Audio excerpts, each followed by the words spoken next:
여러분, 성경은 예수 믿는 사람을 위해서 쓰여졌을까요? 안 믿는 사람을 위해서 쓰여졌을까요? 믿는 사람을 위해서 쓰여졌습니다. 안 믿는 사람도 보고 깨달으면 좋겠지만 스스로 성경을 찾아보고 스스로 깨닫고 하는 경우는 아주 드뭅니다. 없지는 않아요. 있습니다만 매우 드뭅니다. 바울 서신들 로마서, 갈라디아서, 에베소서, 빌립보서 다 어디에다 보낸 편지예요? 교회들에게 보낸 편지입니다.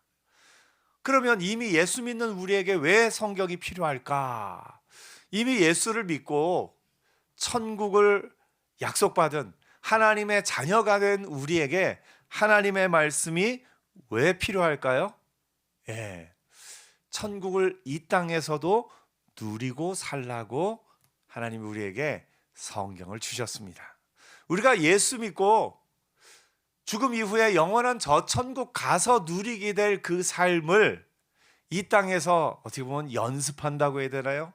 혹은 미리 당겨서 누린다라고 우리가 생각할 수가 있습니다. 성경이요, 이렇게 살아라 라고 하는 거는 의무가 아니라 나를 위한 거예요. 성경이 이렇게 살아라 하는 것은 그렇게 의무로 사는 게 아니라 그것이 결국은 나를 위한 것임을 오늘 말해주고 있습니다. 새 사람을 입으라 라고 말하는데 새 사람을 입어야 될 이유가 뭡니까? 남을 위해서요? 아니요. 결국은 새 사람을 매일같이 입고 매일같이 새로워지는 삶을 사는 건 나를 위해서입니다. 내가 더 은혜 가운데 평강을 누리며 행복을 누리며 그 기쁨 가운데 천국을 누리며 살기 위한 겁니다. 어떻게 보면 better version of me 나 자신이 내 삶이 어렸을 때는 뭐 1.0이었다면 커가면서 성장하면서 2.0, 3.0, 4.0 더 나은 나를 만들어가는 과정이 그렇게 함으로 말미암아 다른 사람을 위해서가 아니라 나를 위해서라는 것을 보게 됩니다. 여러분은 어떻습니까? 여러분의 평생에 여러분이 지금 최고로 좋은 어떤 수준에 올라 있습니까? 아니면 더 좋은 수준을 향해서 나아가고 있습니까? 여러분의 전화기 어느 버전 쓰시나요? 전화기에도 숫자가 뒤에 다 붙죠. 어느 회사 거 뭐 버전 요새는 10, 20 뭐 이렇게 쭉 넘어서 나가던데 옛날 버전이 있고 최근 버전이 있는데 확실히 최근 버전이 좋지요. 여러분의 삶은 어떻습니까? 버전이 조금 더 점점 더 좋아지고 있습니까? 아니면 옛날 버전 그대로 여러분의 삶이 머물러 있습니까? 여러분의 삶이 새로운 버전을 향해서 나아가는 은혜가 있기를 축복합니다. 우리가 새 옷을 입는 것은 다른 사람을 위해서가 아니라 나를 위해서요. 말씀으로 새 옷을 입는 것은 결국은 나를 위해서입니다. 오늘 말씀에 새 옷을 입는데 무엇을 입느냐? 긍휼과 자비와 겸손과 온유와 오래 참음을 옷 입고라고 말하고 있습니다. 이 하나하나가 좀 의미가 있어서 조금 더 자세히 살펴보기를 원합니다.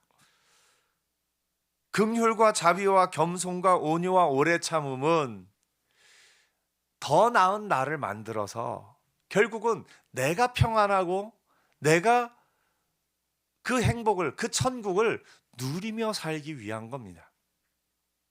가장 먼저는 긍휼과 자비가 있습니다. 긍휼과 자비는 다른 사람을 향한 나의 태도다라고 볼 수 있습니다. 다른 사람을 볼 때 긍휼의 마음으로 보느냐, 또 그 어떤 그 반대편에는 뭐가 있냐면 좀 비판의 마음이 있겠죠. 비판의 마음으로 보느냐, 다른 사람을 향해서 정죄하는 마음으로 보느냐, 그를 품어주는 마음으로 보느냐.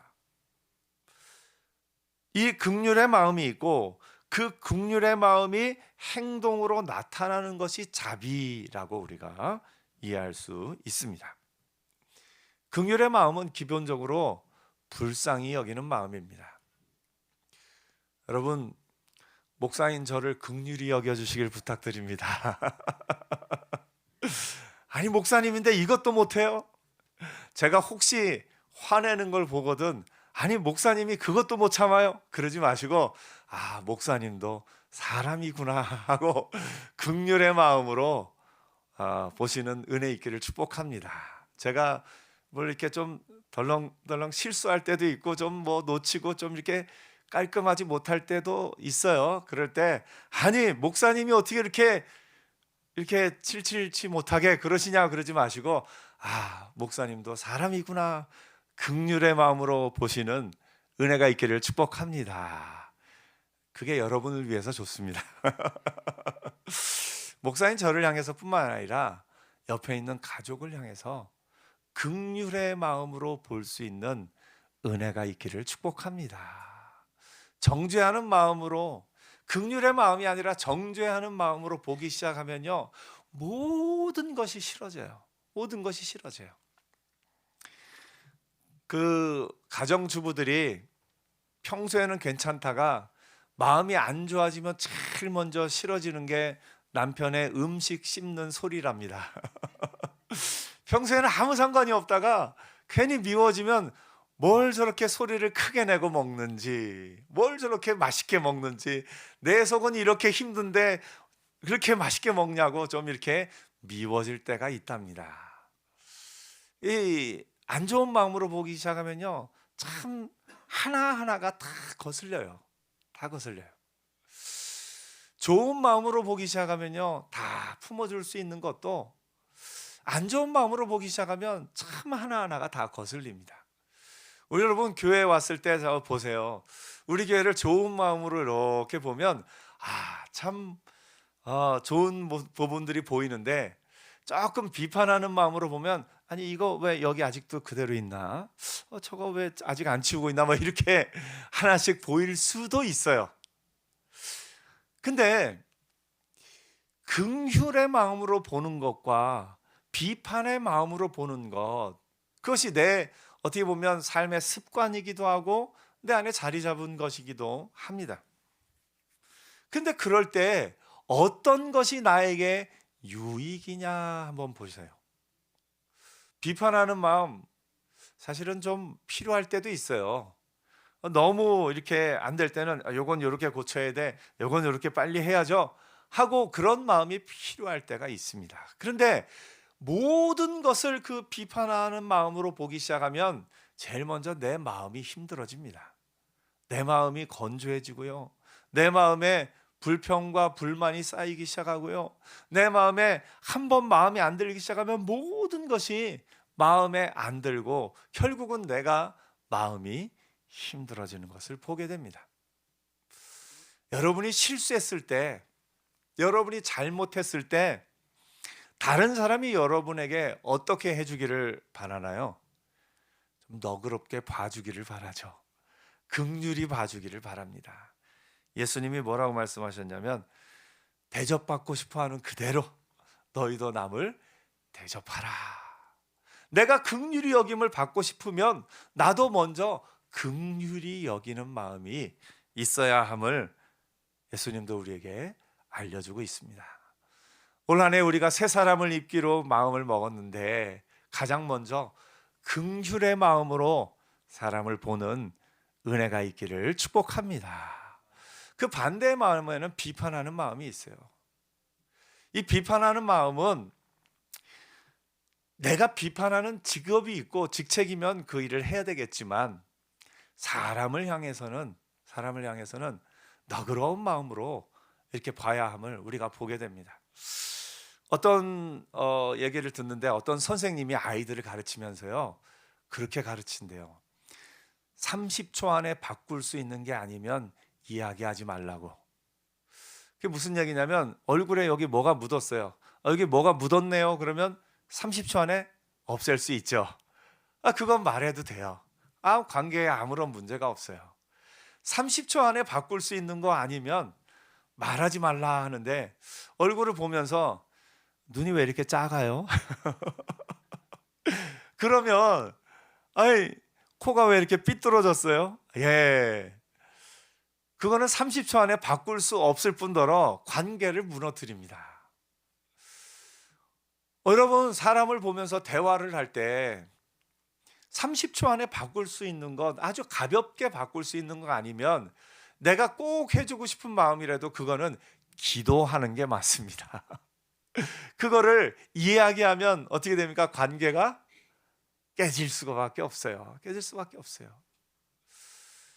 더 나가서 30초 안에 고칠 수 있는 것이 아니라면 너그러운 마음으로 품어주고 받아주고 용납해주는 은혜가 있기를 축복합니다. 긍휼히 여기는 마음을 이렇게 보려고 할 때 우리가 가끔 하는 말 있죠. 95를 주목하라. 95를 주목하라. 긍휼히 여기는 마음이 도저히 안 생길 때 어떻게 하느냐? 내 마음이 지금 5를 보고 있나 95를 보고 있나 내 마음을 한번 돌이켜 봅니다. 사람에게는요, 건강한 부분이 95가 있어도 연약한 부분이 5만큼은 누구에게나 있습니다. 저도 그렇고요, 여러분도 그렇습니다. 근데 사람의 눈은 95를 먼저 주목합니까? 5를 먼저 주목합니까? 아무래도 5를 먼저 주목합니다. 이게 잘못됐어. 이걸 고쳐야 돼. 이걸 좀 바꿔봐. 5만 이야기를 합니다. 그러면 그거를 듣는 사람은 참 억울하죠. 나에게는 95만큼의 좋은 것이 있는데 95만큼의 좋은 거는 하나도 이야기하지 않다가 5만 계속해서 지적당하면 사람의 마음이 억울합니다. 그동안 내가 열심히 사랑으로 섬기며 해줬던 선한 일들이 95가 있는데 그거에 대해서는 하나도 얘기를 안 하다가 내가 좀 실수하고 내가 잘못한 5만 계속 지적하면 참 마음이 억울합니다. 학생들이 그래요. 책상을 하루 좀 지저분하게 썼는데 평소에는 깨끗하게 돼 있는 책상을 깨끗하다는 말 한마디도 안 하다가 뭐 하나 좀 어지럽혔는데 아니 책상이 왜 이렇게 지저분해? 그러면 학생들은 마음이 이제 힘든 거죠. 열심히 공부하다가 잠깐 쉬고 전화기를 이렇게 붙잡고 있는데 옆에서 엄마가 지나가다가 그 모습만 보고 너는 왜 맨날 전화기만 붙잡고 있니? 이러면 학생들은 억울하겠죠. 물론 가끔 전화기만 95를 붙잡고 있는 아이도 있긴 하죠. 그런데 뭐 사람에 대해서는 우리가 건강한 부분이 95가 있으면 연약한 부분이 5가 있는데 아무래도 자꾸 5만 보게 돼요. 그럼 비판하는 마음으로 보면 5가 먼저 보일 수밖에 없어요. 근데 긍휼의 마음으로 보면 이 사람은 이것이 귀하고 이 사람은 이것이 소중하고 이 사람은 이런 부분을 잘했었지. 우리가 평소에 95만큼을 다 이야기를 하고 나서 5를 이야기하면 괜찮아요. 그렇게 얘기할 수 있어요. 근데 95는 한마디도 얘기 안 하다가 5만 95처럼 길게 얘기하면 이것이 억울한 것이겠죠. 오늘 여러분 올 한 해 긍휼의 마음으로 서로를 볼 수 있는 새 옷 입고 사는 하나님의 사람들 되기를 축복합니다. 옆에 한번 얘기해 주세요. 저를 긍휼히 여겨 주세요. 긍휼히 여기는 사람은 옆에 사람을 비판하는 마음을 잠시 내려놓는 겁니다. 5를 보던 걸 잠시 내려놓고 95를 이야기해 주는 겁니다. 당신은 이런 것이 참 좋아요. 이런 것이 참 좋아요. 당연한 것이 아니라 그것이 소중한 것임을, 그것이 소중한 것이었음을 우리가 한 번 더 이야기해 주는 겁니다. 우리가 아내가 밥을 해줄 때 당연히 아내면 밥 해줘야 되는 거 아니야?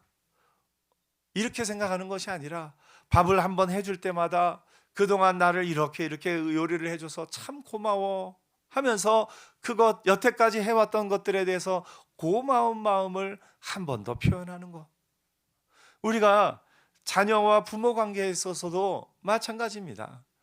네가 이렇게 성실하게 네가 할 일을 하면서 잘 살아줘서 고맙다. 네가 아프지 않고 건강하게 살아줘서 고맙다. 엄마가 나의 엄마인 것이 참 고마워요. 아빠가 나의 아빠인 것이 참 고마워요. 그런 95만큼의 얘기를 늘 해주는 마음, 그 마음이 긍휼의 마음입니다. 반대로 비판하는 마음은 엄마가 나한테 해준 게 뭐 있어? 아빠가 나한테 해준 게 뭐 있어? 내 속을 뒤집어 놓기만 했지. 나를 이 비판하고 정죄하기만 했지. 이렇게 말하면 서로의 마음에 상처만 남는 겁니다. 오늘 여러분, 긍휼의 마음으로 서로를 대하는 한 해 되기를 축복합니다. 긍휼의 마음은 그 사람이 가진 그동안 해왔던 귀한 것, 선한 것, 아름다운 것, 그동안 참 사느라 힘드셨지요. 그동안 참 부지런하게 성실하게 잘 사셨네요.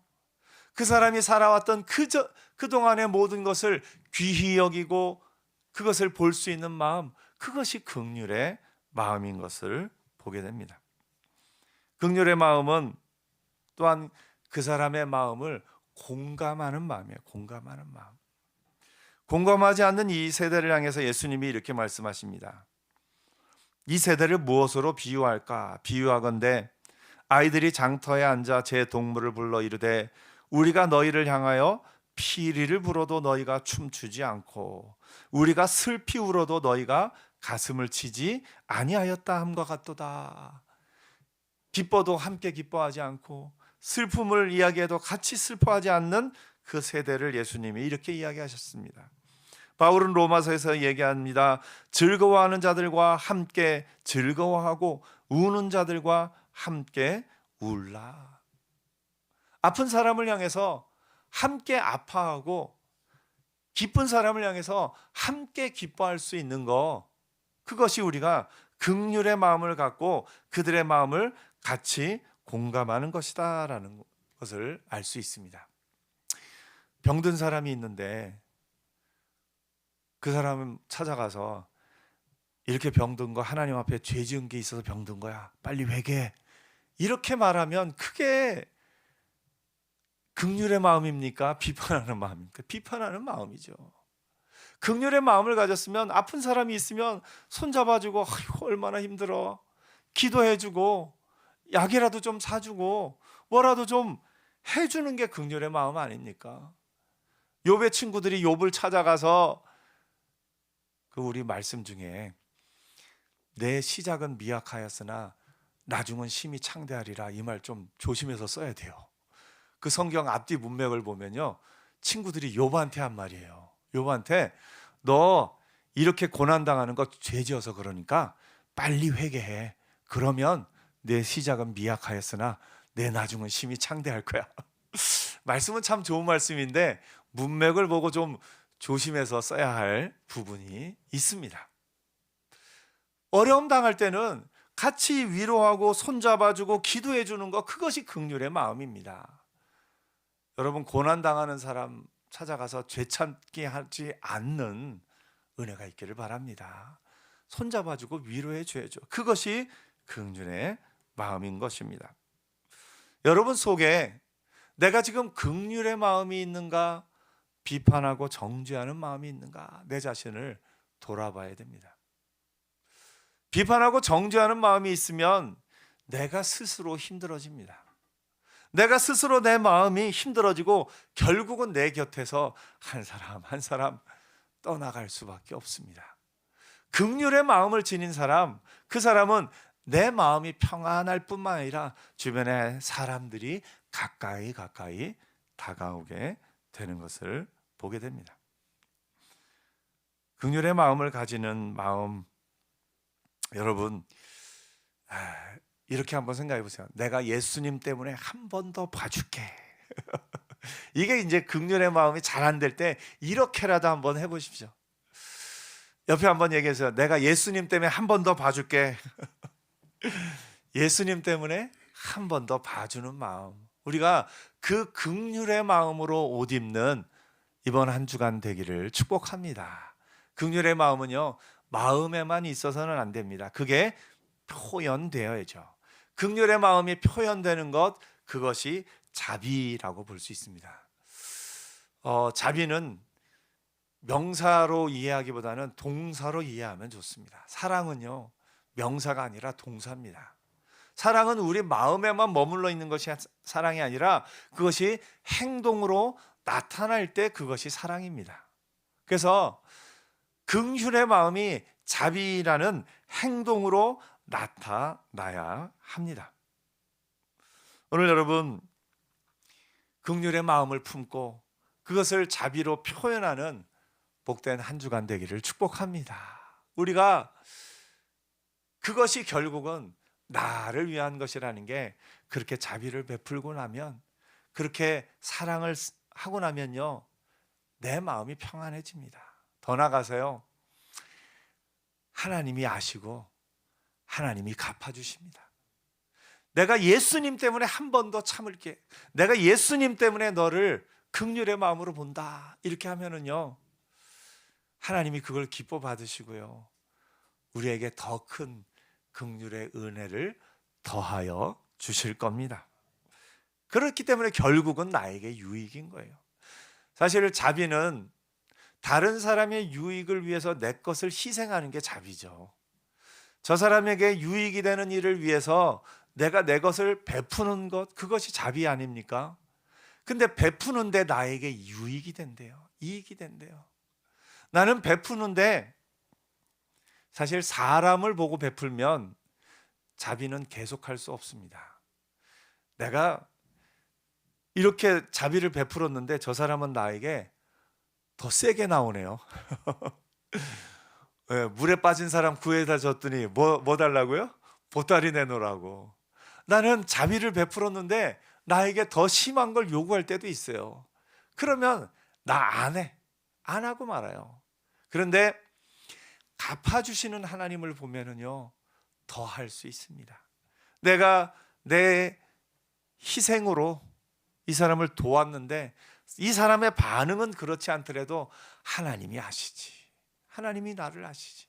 하나님이 나를 기억하시지. 그 마음이 있으면 우리가 긍휼과 자비를 매일같이 옷 입고 살아갈 수 있는 것을 보게 됩니다. 이번 한 주간 긍휼과 자비의 옷을 입고 사는 한 주간 되기를 축복합니다. 하나님이 여러분의 그 마음, 긍휼의 마음, 자비의 마음, 그 마음을 기뻐하시고 하나님이 여러분을 긍휼히 여기시고 여러분을 향해 하나님의 자비하심을 보여주시는 은혜가 있을 겁니다. 기도하겠습니다.